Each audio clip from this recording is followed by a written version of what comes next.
고수의 국어 강사 한종민입니다. 자, 오늘은 관동별곡 마지막 시간이죠. 관동별곡 15번입니다. 15강인데 결사 2번 부분입니다. 마지막 페이지고요. 교과서로 따지면 308페이지입니다. 자, 한번 보겠습니다. 송근을 베어 누워 풋잠을 얼핏더니, 자, 사음보죠. 사음보 하나, 둘, 셋, 넷.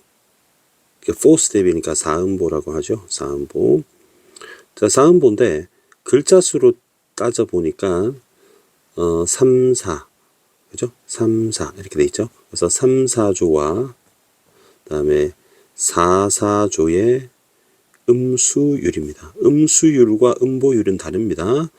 음수율은 숫자를 말하고 음보율은 호흡의 단위를 말합니다. 송근, 여기 보면 나무 목이 들어있고 발음은 송입니다. 그래서 송진 할 때 소나무입니다. 소나무, 소나무 근, 이렇게 여기도 나무목 변이죠. 그래서 뿌리를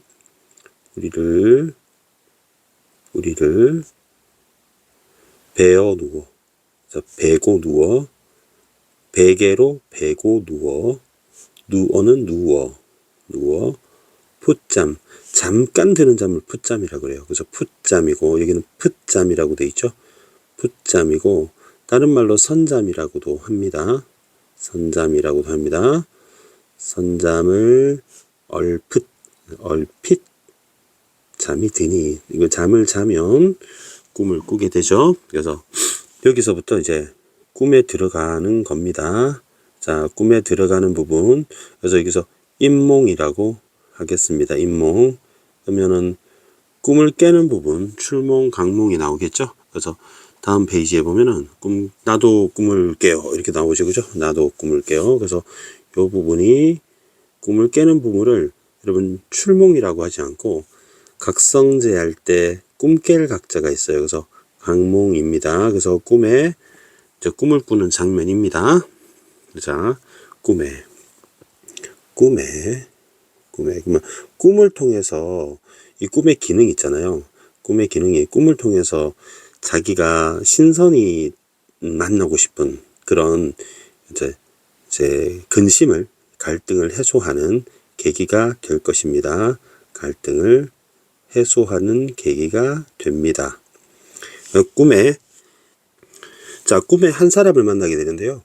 요 한 사람을 내가 동그라미 표시를 하면 옆에다가 한번 써보겠습니다. 요거는 이제 신선을 만나게 돼요. 저 꿈에 신선을 만나게 되고 신선과 내가 대화를 나누게 됩니다. 그래서 화자는 선생님이 네모 표시를 하는데 요게 이제 출제 요소로 이제 누구인지 주체를 구별하는 문제가 출제 요소가 될 수 있습니다.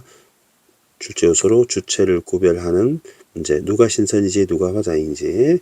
꿈에 한 사람이, 그럼 신선이 되겠죠. 신선이. 이제 신선과 나는, 화자는 표시하지 않겠습니다. 나에게 이렇게 되죠. 그럼 화자가 되겠습니다. 화자가 되겠고, 날 다려는 건 나에게입니다. 나에게 이르는 말이. 그러면 이제 인용이 여기 시작됩니다. 그러면 신선이 하는 말이, 여기서 다운표를 치면 이제 신선이 하는 말입니다. 그래서 선생님이 노란색으로 표시를 하겠습니다. 노란색으로 한 40포인트로 할까요? 40포인트로. 그대를 모르랴 상계의 진선이라 황정경 일자를 어찌 그라 늙어두고 인간에 내려와서 우리를 따로난다. 적은 듯 가지 마오 이술 한잔 먹어보 까지가 신선이 하는 말입니다. 그래서 이 넋줄이 신선이 하는 말이니까 여기 따옴표를 치겠습니다. 자, 그러면 이거는 신선의 말입니다. 신선의 말입니다. 그래서 독백체는 아닌 거죠. 독백체는 아닙니다. 그래서 말을 겁내는 어투입니다. 그래서 독백체가 아니고 말을 건네는 F입니다. 자, 그런데 여기서 이제 대화체냐 아니면 대화적 형식이냐 이걸 물어볼 수도 있습니다. 그래서 필수적인 이제 출제 개념이죠. 대화체는 여러분 A라는 사람이 B에게 이렇게 말을 이렇게 건넸을 때 이제 B는 A에게 답변을 하지 않아도 말을 건네는 어투에는 해당됩니다. 그에 비해서 대화적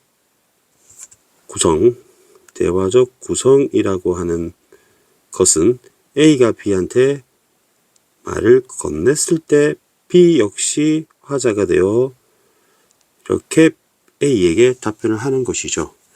그래서 이것을 다른 말로 대화 형식이나 또는 대화 방식이라는 워딩으로 선지에 출제될 수가 있고요. 좀 고급지게는 이렇게 말하는 경우도 있어요.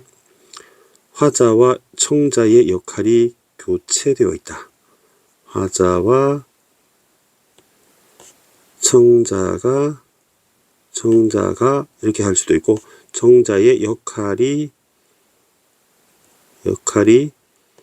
교대로 나타난다 또는 교체되었다 라고 해도 됩니다. 근데 여기서는 대화적 구성인지 대화체인지 아직은 모르죠. 왜냐하면 이 신선의 말은 신선이 화자에게 말을 건네고 있는 정도만 알 수 있지, 내가 화자가 신선한데 말을 건네는지를 파악해야 이것이 대화체인지 대화적 구성인지 판단을 할 수 있겠죠. 자, 그러면 내용 계속 보겠습니다.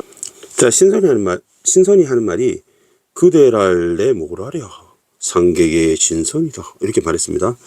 그대는, 그럼 신선이 말하는 그대는 화자인 나가 되겠죠. 그대를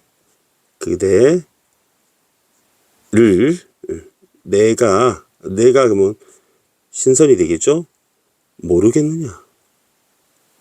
그러면 모르겠느냐라는 말은 안다가 되는 거잖아요. 안다. 그러면 서리법이 되겠죠. 서리법은 설이라고만 쓰겠습니다. 상계. 그러면 윗세계니까 반대말이 이제 지상계, 인간계가 되겠죠. 그래서 이거는 여러분 천상계라고 여러분 이해하시면 되겠죠. 천상계, 반대말은 인간계 또는 지상계. 인간계, 지상계. 그래서 진선이다. 그러면 참 신선이다. 그러면 이거는 화자가 되겠죠. 화자는 원래 적강하기 전에 천상계에서 신선이었어. 황정경, 경전입니다. 경전입니다. 불경, 성경처럼 경전입니다. 각주 옆에 한번 볼까요? 황정경은 도가의 경서, 그죠? 도가의 경서인데 일자는 한 글자를, 신성한 경전의 한 글자를 어디에는 어찌, 그릇은 이제 잘못이죠. 잘못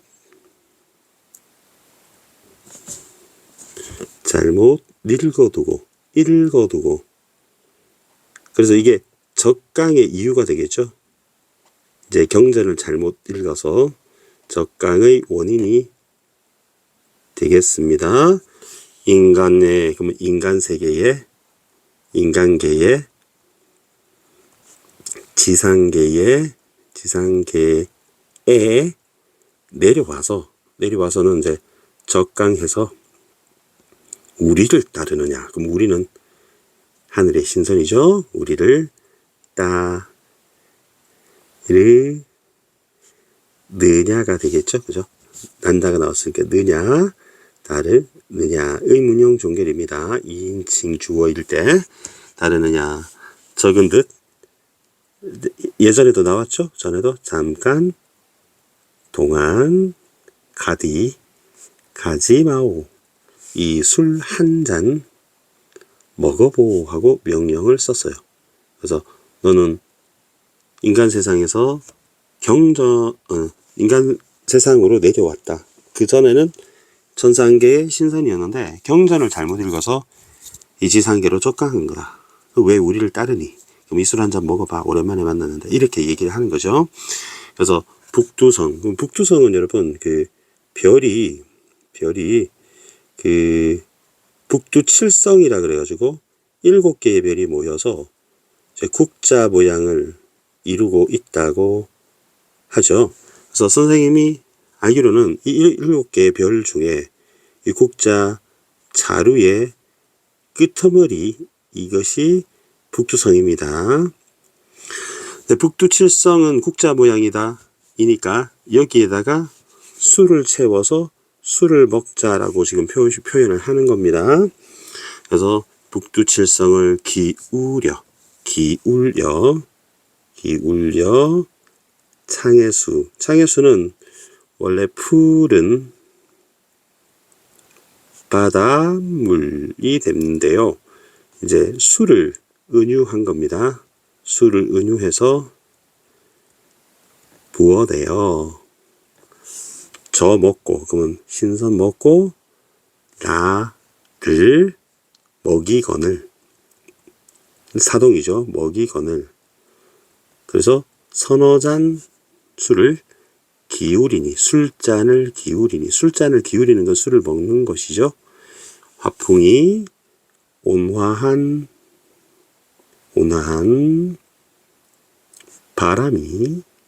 바람풍 습하여 살랑살랑 불어서 살랑살랑 불어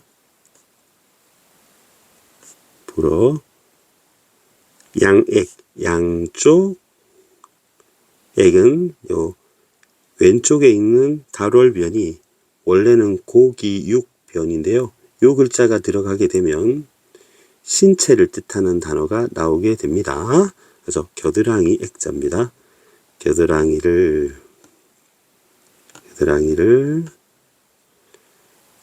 축혀드니 신선이 이제 날 수 있잖아요. 그래서 구말리 장공 긴 공중에 또는 하늘에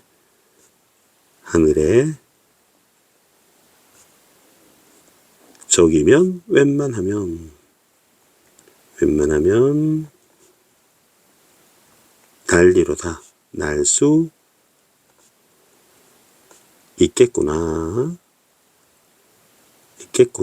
이렇게 해석을 하시면 되겠습니다. 역시 영탄법이 되겠죠. 그리고 이제 화자가 하는 말이 드디어 나오게 돼요. 여기서부터 하자고야까지가 화자의 말이 됩니다.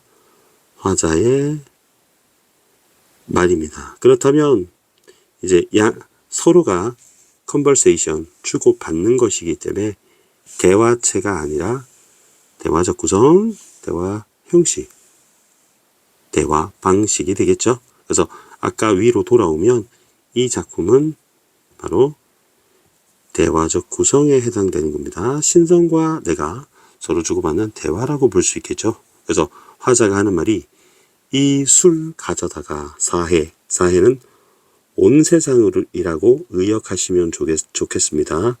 온 세상에 골고루 나눠주서 억만창생, 억만은 숫자죠. 많은 정도로 의역하시면 되겠고요. 창생, 백성들을 다 취하게 만든 후에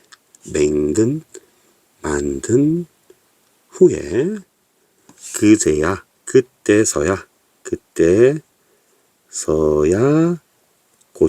고쳐는 다시라는 뜻이죠. 다시 만나서 미트해서 제외해서 또 한 잔 하자꾸나 이렇게 청유형으로 보시면 되겠죠. 그러면 이 수를 가지고서 온 세상에 나눠준 다음에 그때 만나서 다시 한잔 하자고 했잖아요. 그래서 위에 두 줄을 보시면 먼저 세상 근심을 하고 나중에 즐기자라고 해서 선후후락이라고 합니다. 그래서 먼저 세상을 근심하고 나중에 즐기자 이렇게 볼 수 있고요. 백성들을 생각하는 마음이잖아요. 술 먹고 행복하게 할 수 있게끔 애민사상이라고 볼 수 있습니다. 그리고 이렇게 온 세상이 술이 취한 것처럼 행복하게 사는 세상에 대한 선정에 대한 포부로 볼 수 있어요. 선정에 대한 포부라고 볼 수 있습니다. 정확하게 어느 부분이냐면 이 술을 가져다가 새해 고로나나 억만장세를 취하게 만드는 이 부분입니다. 그러면 이 책을 선생님이 맨 첫 페이지로 좀 돌아와 볼게요. 우리 많은 강의가 있었고 많은 페이지를 지나갔네요. 그러면 돌아오니까 302페이지에 보면 선정에 대한 포부가 있었잖아요. 요 민트색에 보면 이렇게 하나 더 있는 것이죠. 하나 더 있는 것입니다. 그래서 이 술 가져다가 사해 고루나나 이 부분이 핑크 민트색으로 칠할 수 있겠죠. 그래서 더 내려오겠습니다. 더 내려와 보겠습니다. 자, 오늘 했던 마지막 페이지 부분 보니까 요거를 민트색으로 좀 덧칠하겠습니다. 이슬 가져다가 사해 고루나나 억만장생을 다 취하게 한다는 것도 바로 선정에 대한 포부에 해당된다. 이렇게 보시면 출제 요소가 되겠습니다.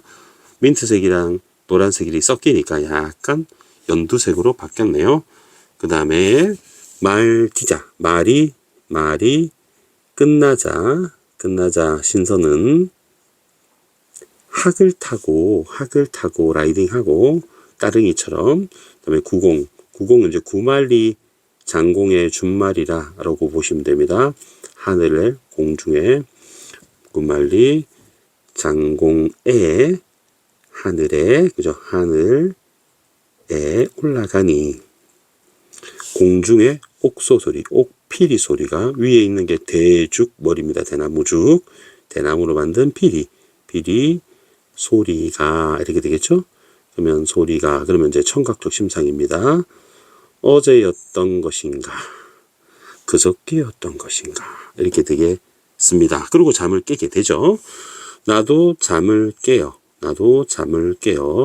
바다를 굽어보니 깊이를 모르는데 가인들 끝인들 어찌 알겠느냐. 그러면 알겠느냐, 그럼 뒤에 물음표를 쳐야 되겠죠. 그러면 이거는 알 수 없다, 즉 모른다가 되겠죠. 그러면 이렇게 평서문으로 바꿀 수 있으면 서리법이 되겠습니다. 그리고 선생님이 했던 말 중에 이 하늘에 떠 있는 해, 달, 별은 바로 임금을 상징하는 것이 되겠죠. 근데 달빛이기 때문에 임금의 선정이라든지 좋은 정치, 아니면 임금의 은총이라든지 이런 식으로 의역하시면 되겠습니다. 1000개의 산과 10,000개의 마을에, 졸락할 때 마을에, 그럼 온 세상의 정도가 되겠죠. 아니 비춘 비추다, 비추인 고대가 없다. 그러면 온 세상을 다 비추고 있다. 임금은혜가 온 세상을 비추고 있다. 이렇게 보면 되겠습니다. 온 세상에 다 비춘다. 이렇게 보면 되겠습니다. 자, 맨 마지막 부분에 보면은 3, 5, 4, 3 이렇게 끝납니다. 근데 3, 5, 4, 3, 2 이게 뭐냐면 그 시조 있죠. 시조. 평시조의 종장, 평시조의 종장 율격 음수율과 일치합니다.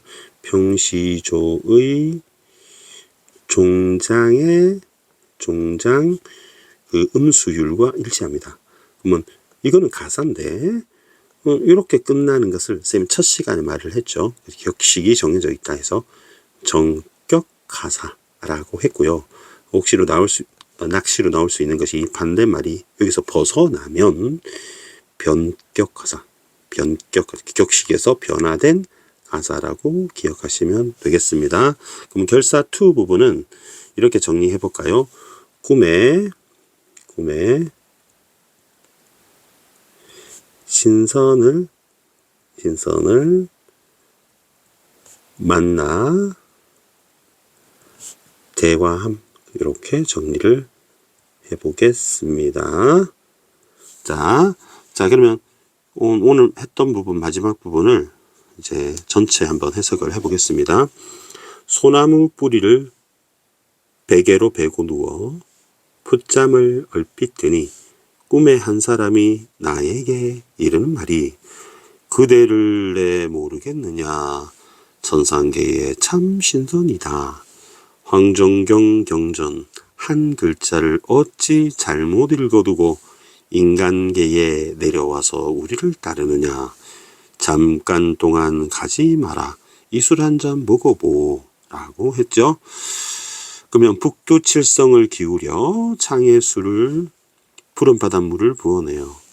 신선 먹고 날 먹이거늘 선호장 기울이니 온화한 바람이 살랑살랑 불어 양쪽 겨드랑이를 축혀드니 구말리 긴 공중에 웬만하면 날 수 있겠구나. 이 술 가져다가 온 세상에 고루 나눠 많은 백성들을 다 취하게 만든 후에 그때야 다시 만나 또 한잔 하자꾸나. 말이 끝나자 학을 타고 신선이 구말리 장공에 올라가니 공중의 옥피리 소리 어제였던가 그제였던가. 나도 꿈의 기능 잠을 깨요. 꿈의 기능은 이제 내면적 갈등을 해소하는 기능을 하겠습니다. 바다를 굽어보니 깊이를 모르는데 끝인들 어찌할리. 밝은 달 임금의 은총이 온 세상에 안이 비춘 곳이 없다 하고 또 임금한테 아부를 하고 끝났습니다. 그래서 관동별곡 강의는 이렇게 마쳤는데요. 그래서 쌤이 이 마지막 16번 강의로, 오늘이 15번 강의죠. 16강으로 처음부터 끝까지 쭉 한번 현대어 풀이하는 강의를 한번 해보겠습니다. 그래서 여러분하고 같이 이렇게 깨끗한 종이로 연습하는 것을 한번 강의로 찍어 보겠습니다. 그리고 출제 요소들 이런 것들도 선생님이 한번 짚어주면서 강의를 하겠습니다. 여러분 감사합니다. 댓글, 좋아요 부탁드리고요. 항상 최선을 다하는 고수익국어 강사가 되도록 노력하겠습니다. 여러분 감사합니다.